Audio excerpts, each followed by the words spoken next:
ભાજપના ગ્રાફમાં મહેસાણાનું વિશેષ સ્થાન છે। દેશમાં ભાજપને પહેલી સીટ મહેસાણાથી મળી હતી અને 1984થી લોકસભા ચૂંટણીમાં આખા દેશમાં ભાજપને 2 સીટ, એક મહેસાણા અને એક હૈદરાબાદ મળી।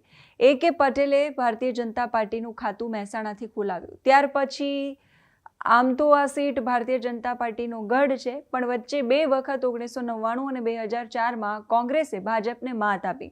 ભાજપના સિનિયર નેતા નીતિન પટેલ ખુદ 2004માં 14,000 મતથી હારી ગયા।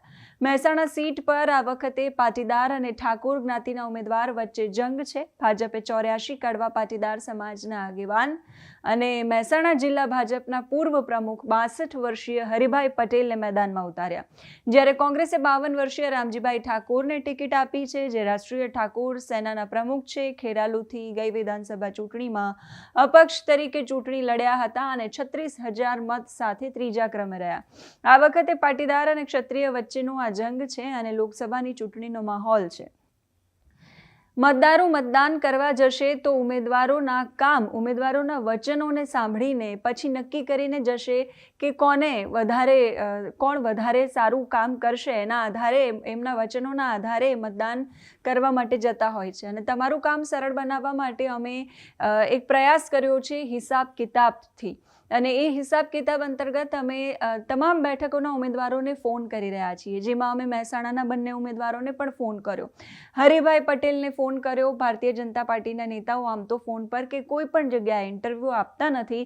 હરિભાઈ પટેલે એવું કહ્યું કે ફોન પર જવાબ ન આપી શકું, અને સામે રામજીભાઈ ઠાકોર જે છે એમને અમે સંપર્ક કર્યો, તો એમણે આવતા 5 વર્ષોમાં તમારા માટે શું કરશે, એમનું વિઝન શું છે મહેસાણાની જનતા માટે, એ અમારી સાથે શેર કર્યું। શું કહી રહ્યા છે રામજીભાઈ, સાંભળો। રામજીભાઈ, લોકસભાની ચૂંટણી છે, પૂરજોશમાં પ્રચાર તમે કરી રહ્યા છો મહેસાણાની અંદર। મારે આપની પાસેથી એ જાણવું છે કે જો તમે જીતીને આવો છો તો 2029માં એવા કયા કયા કામો તમે જનતા માટે કરશો? સૌપ્રથમ તો જે મહેસાણા જે ઉત્તર ગુજરાતનું લેબોરેટરી ગણાતું હોય છે, અને મહેસાણાની પ્રજાએ ઘણા મોટા આગેવાનોને હજી બહુ બહાર મોકલ્યા છે। ઘણા બધા આગેવાનો છે અને એ મહેસાણા છે। મહેસાણા એટલે એ મહેસાણાની જે હાલની પરિસ્થિતિમાં જે મહેસાણાનો વિકાસ થવો જોઈએ, જે ડેવલપ થવું જોઈએ, જે શિક્ષણ સ્તરનું માધ્યમ હોવું જોઈએ, એ હજી સુધી થયું નથી। ઉદ્યોગી વસાતો નહીં થઈ।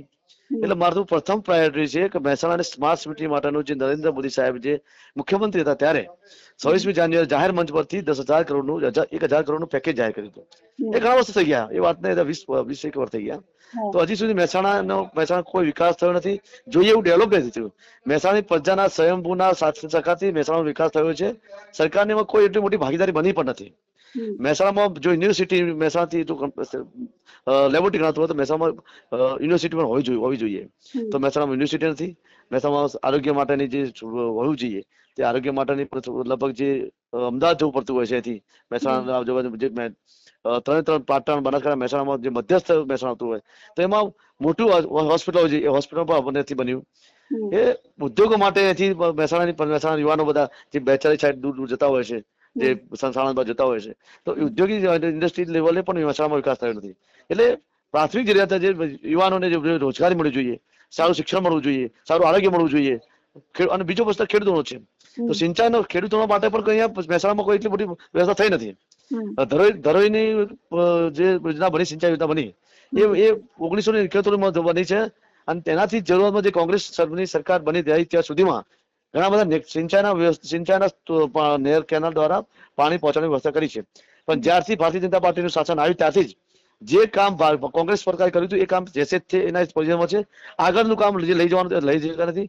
ખેડૂતો પરેશાન છે, અને જે હોવું જોઈએ સિંચાઈના સ્તર જે નીચા છે, 600-700 ફૂટ પાણી તરીકે નીચા છે, એટલે પ્રથમ તબક્કામાં ખેડૂતો પરેશાન છે। એટલે અને જે ખેડૂતોની જે સમસ્યાઓ છે એ ખેડૂત સમસ્યાનો અવાજ બનવાનો છે। આભાર રામજીભાઈ, જમાવટ સાથે જોડાવા માટે।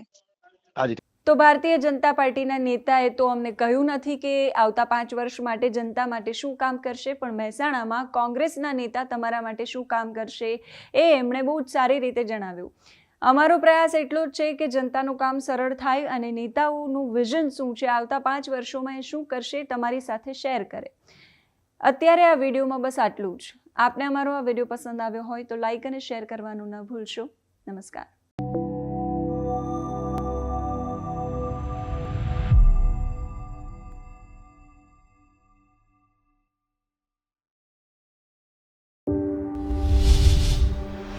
પ્રોગ્રેસ કેવી રીતે માપી શકાય? આજને કાલ સાથે કમ્પેર કરીને, છે કે નહીં? કાલે હું આટલું કમાતો હતો, આજે આટલું.